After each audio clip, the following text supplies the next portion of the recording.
Hello et bienvenue dans ce challenge de janvier. L'an passé, je me suis lancé un challenge, celui de te proposer une vidéo par mois avec une thématique et un ou plusieurs exercices associés à ce thème pour progresser en Nosework. Ces challenges ont rencontré beaucoup de succès et j'ai donc décidé de continuer cette année 2024 à t'offrir ces mini-cours. Avant d'entrer dans le vif du sujet, je profite de ce début d'année pour te remercier. Merci aux fidèles de ce challenge, merci à tous ceux qui l'ont partagé l'an passé et qui continueront de le faire cette année. Merci à vous de participer au succès de ces challenges et de proposer ces activités stimulantes à vos chiens. Donc vraiment, merci du fond du cœur. Le Keep Going Signal. Mais qu'est-ce que c'est? Ce Keep Going Signal, en français signal continu, est un signal qui va remplir l'espace entre le comportement cible, donc le comportement souhaité, et le renforcement. Ce Keep Going Signal a été mis en évidence par Kaplan et Hurst en 1982. L'utilisation de ces signaux continus permettra une meilleure gestion de la frustration chez certains chiens. En fonction de leur tempérament, de leur passé, il y a des chiens qui montrent très vite de la frustration, que ce soit quand ils comprennent pas ce qu'on attend d'eux ou lorsqu'on leur demande de la durée sur certains comportements, comme par exemple la désignation. Pour ces chiens, le signal continu sera l'indicateur qu'ils ont correctement fait ce qu'on attend d'eux et que la récompense ne saurait tarder.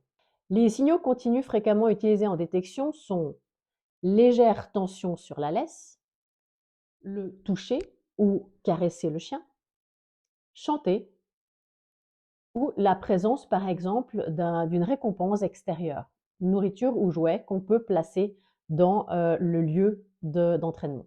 Certains de ces signaux peuvent être vus comme une distraction. En les travaillant, le comportement de la désignation va être soutenu et renforcé.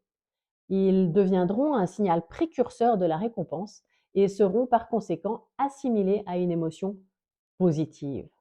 Lorsqu'on utilise la tension sur la laisse, on observe rapidement que le chien va opposer une résistance en direction de la cible odorante afin d'être certain de ne pas rater l'opportunité d'être récompensé. Pour un premier exercice, tu peux commencer avec la tension sur la laisse ou tout autre signal que je t'ai listé précédemment. Étape 1. Demande à ton chien de chercher, intérieur, extérieur ou contenant, dans l'élément dans lequel il est le plus à l'aise. Étape 2. Une fois qu'il désigne la source de l'odeur, exerce une très légère tension sur la laisse et, simultanément, donne ton marqueur, pour autant que le chien ne quitte pas la désignation, puis récompense. Si ton chien quitte la désignation, attends qu'il désigne à nouveau avant d'exercer de nouveau ta tension sur la laisse. Cette fois-ci encore, peut-être plus légère ou plus subtile. Puis, donne ton marqueur, encore une fois, pour autant que ton chien ne quitte pas la désignation et récompense.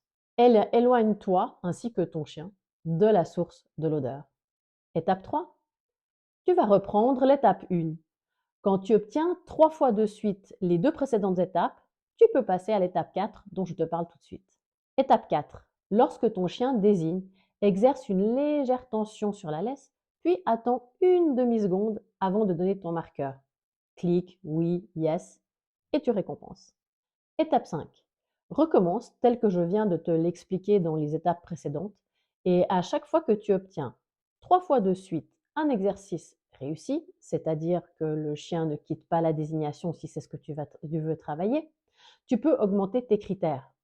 Une tension sur la laisse plus soutenue ou durant plus de temps. Mais attention à augmenter tes critères l'un après l'autre pour ne pas mettre en échec ton chien. Maintenant que tu sais mettre en place un signal continu, tu peux décliner cet exercice avec différents comportements, comme par exemple ceux que je t'ai listés en début de vidéo. Tu peux également en choisir d'autres, comme par exemple introduire certains mouvements, le bruit d'un sachet plastique de friandises, bouger ton jouet.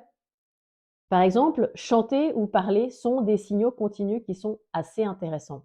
J'espère que cette vidéo t'a plu. N'hésite pas à la partager si tu connais des personnes qui pourraient être intéressées par ce challenge, les précédents, ou à parler de ce format pour qu'un max de monde puisse en profiter. Je te donne bien évidemment rendez-vous le mois prochain pour le challenge suivant. À bientôt!